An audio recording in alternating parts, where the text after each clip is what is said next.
You've heard of SADS, right? Sudden Adult Death Syndrome. I think you mentioned it before. He had never heard of it. So he goes on his iPhone and he goes to his news app, Apple News app. I ask him to search the news app for SADS, either SADS or S period, A period, D period, S period, and it doesn't come up. And then you search Bing or Google or DuckDuckGo, and it's like the first thing that comes up. So Apple is preventing people who only use their news app from knowing about something where people are dropping dead in the 18 to 40 range at rates that have been never seen before. And nobody knows what's happening or why. Yeah, I love that you highlighted that for him, but unfortunately, one person at a time, it's going to be very difficult to open the eyes. Well, I mean, our listeners know this stuff, but it is amazing to me that here's a guy who is very well educated. He's a smart guy and he's not losing his mental faculties at all and had never heard of it. Well, it's so interesting because the woman that I was staying with in Sacramento is also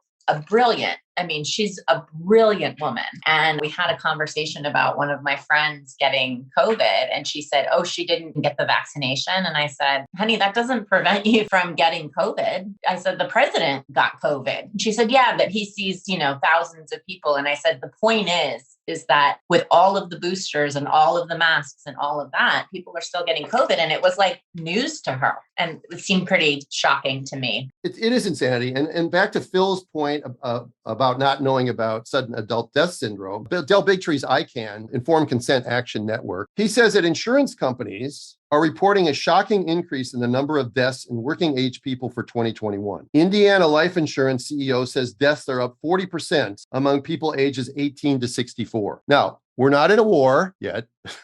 There's no other thing that's causing 18 and 64-year-olds to drop dead. They aren't all watching The Ring, some movie where you drop dead if you watch. The fifth largest life insurance company in the U.S. paid out 163% more for deaths of working people ages 18 to 64 in 2021. The rise in deaths is extremely disturbing. The mainstream media is covering it up. ICANN and The Highwire bring you the absolute truth.